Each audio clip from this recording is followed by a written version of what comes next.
Some things you can explain away. A face at the window, a sound in the dark, a figure at the end of a long hallway.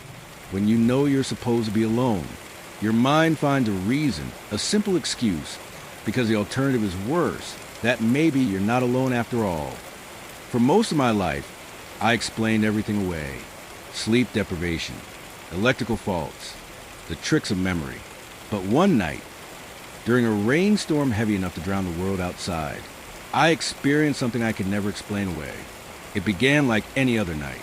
It ended with a question I'm still afraid to answer. This is what happened. It was late after midnight. I was driving home from my brother's house along Route 44, cutting through the back roads outside Rehoboth, Massachusetts.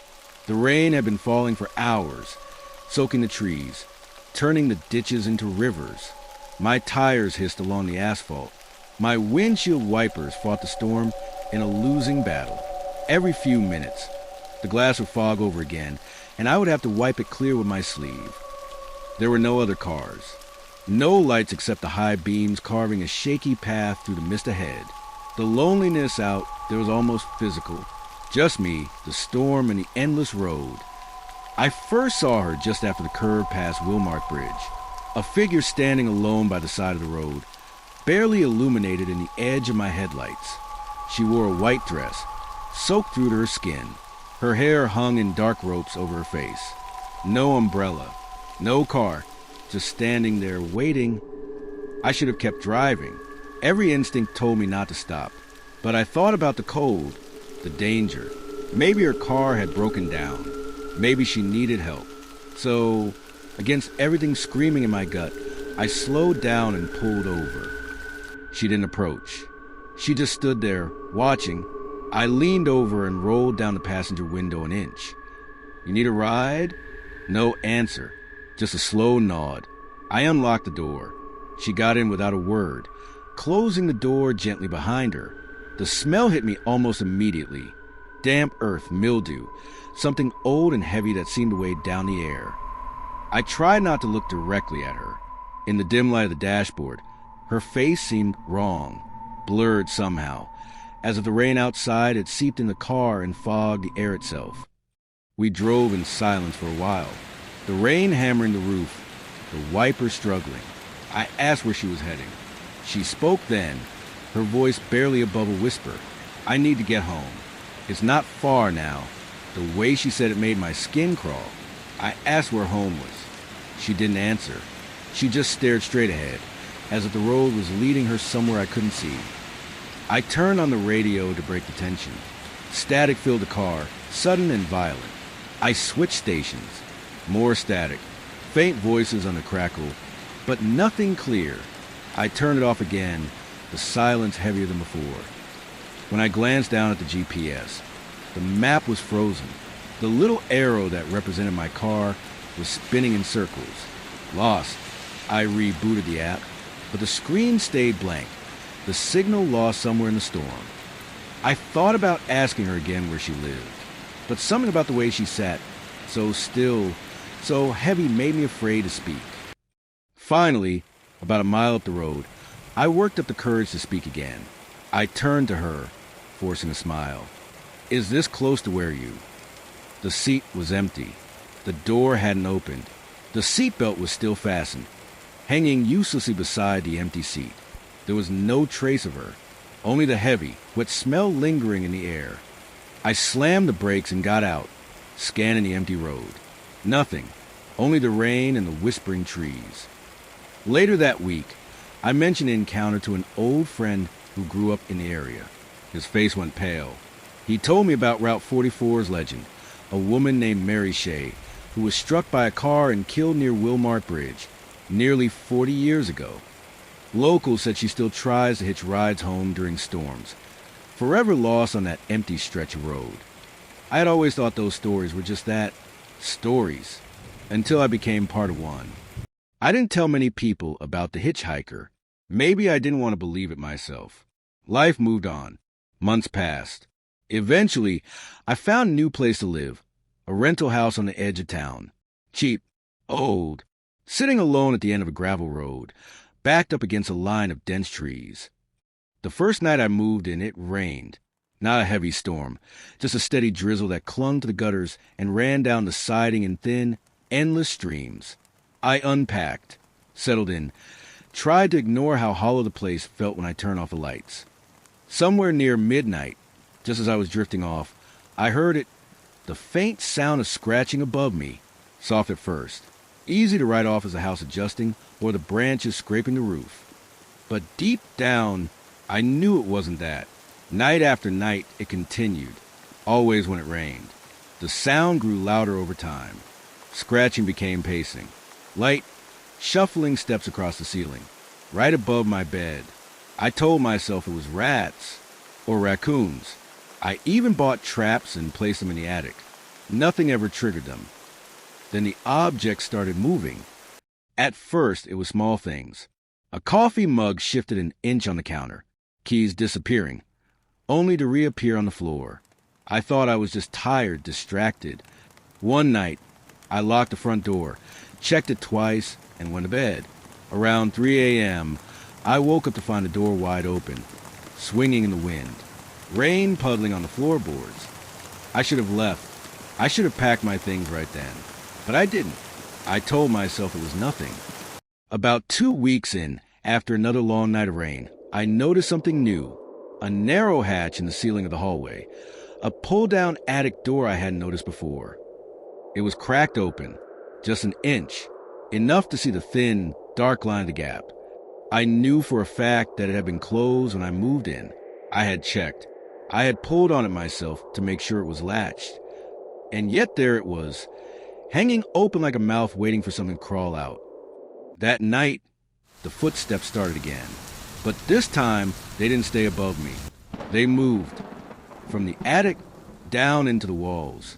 I heard soft thumps behind the plaster, slow and deliberate, as if someone or something was feeling its way through the house, tracing the rooms from the inside out. I lay frozen in bed, listening as the footsteps stopped outside my door. Then silence. In the morning, I found something waiting for me, placed neatly in front of my bedroom door. A child's toy. It was an old, corroded metal car, rusted almost to nothing. I didn't own anything like it. I had no children, no explanation. It happened again the next night. A faded photograph of a family I'd never seen, placed gently by the doorframe. And again the night after that, a pocket knife, blade snapped in half, the initials JW carved into the handle. Every time, a little closer to my bed, as if whatever was leaving them wanted to be acknowledged. I started locking my bedroom door at night. I pushed a chair against the knob. I slept with the lights on. It didn't matter. I still heard the movements, the creaking, the breathing. I knew then someone or something was living above me. I called the police after a particularly bad night when I woke up to find muddy footprints on the floor leading from the attic hatch to the foot of my bed and back again. When the officers arrived, they found what I couldn't bear to look at. The attic wasn't empty, not even close. There were signs someone had been living up there. A pile of ratty blankets, empty food containers, dozens of small, broken toys, and taped to the inside of the attic wall, photographs of me, taken through the windows, through the cracks in the floorboards, while I slept. They told me later, based on the evidence, it hadn't been just one person. They weren't sure how many. They weren't sure if they had all left. After everything that happened with the house, I thought getting away would help. I needed distance, space, a reset.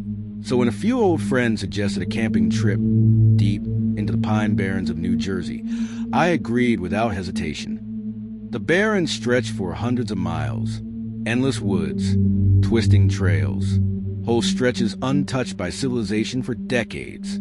It sounded perfect. No lights, no noise, no memories. We picked a clearing about 4 miles off the main road. No cell signal, no backup, just the 5 of us, a few tents, and the dying embers of fire under the heavy, clouded sky. The first night was uneventful. We laughed, drank, told stories until the fire burned low. The rain started around 2 a.m., light at first, then heavier, a steady drumming on the tents. Somewhere near 4 o'clock, I woke up, not from the rain, but from something else. A voice. It wasn't one of my friends. It was a woman's voice.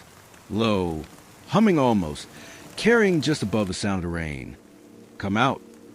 I lay frozen, heart hammering against my ribs. I told myself it was a dream, sleep paralysis, anything but what it felt like. Someone standing just outside the tent, whispering through the nylon walls. Eventually, the voice faded. I didn't sleep again that night. The next night, the rain returned heavier. The trees bent under the weight of it. The fire sputtered and died early. We retreated into our tents by 10 p.m., somewhere deep into the night. Footsteps circled my tent. Not fast, not urgent. Slow, deliberate. I waited, holding my breath, praying it was just one of my friends in the bathroom. But when I listened closely, the breathing was wrong. Shallow, wet somehow, like lungs full of water. I called out, thinking maybe it was Mark or Chris. "Hello? Who's out there?" Silence. Only the rain. And then, just as I was about to convince myself it was nothing, the voice came again, this time from the other side of the tent. "Come out." In the morning, one of us was missing. Josh's tent was there, zipped up tight, his shoes still placed neatly by the flap, but no sign of Josh himself. No footprints leaving the site. Just gone. We spent the whole day searching, calling his name until our voices gave out. Nothing. No answer. No trace. We drove back to town in silence. We told the rangers. They organized a full search team. They found nothing. Days passed. Weeks. It should have ended there. We should have moved on. But about 3 weeks later, I started hearing the voice again. At night, in my apartment, always when it rained. It started small, scratching at the window, faint tapping. Then the voice drifting up from the alleyway behind my building. "Please, come out." I moved cities, changed numbers, stopped talking about it, but it didn't matter. Somehow it followed. One night, about a year later, I got a call from Chris, the only friend who had stayed in touch. His voice was shaking. He told me they found Josh. Not alive, not even recently dead. A group of hikers stumbled across a small cabin deep inside the Barrens, miles from any known trails. Inside, they found evidence someone had been living there for years. Old clothing, moldy cans of food, and in the corner, wrapped in rotting sleeping bags, were human remains. The police used dental records to identify them. Josh had been dead for months. But here's the part that still keeps me up at night. The sheriff said something strange. They found multiple sets of footprints around the cabin, and handprints on the inside of the windows, as if someone or something had been watching from inside, trying to get out. The night I heard about the discovery, I got another call. Unknown number. I didn't answer. I let it go to voicemail. I listened to it once. Just once. A low, wet voice crackling through static. "Come out, we're waiting." Maybe some places are better left unexplored. Maybe some questions are better left unanswered. I moved. I changed everything. But sometimes when it rains at night, I still hear it. That voice. Still calling my name. Still waiting for me to answer. And if you're hearing strange sounds tonight, if something calls your name when you're trying to sleep, just remember, I warned you. If you're brave enough, type, "I'm not scared" in the comments below. But don't be surprised if something answers you back. We're still here.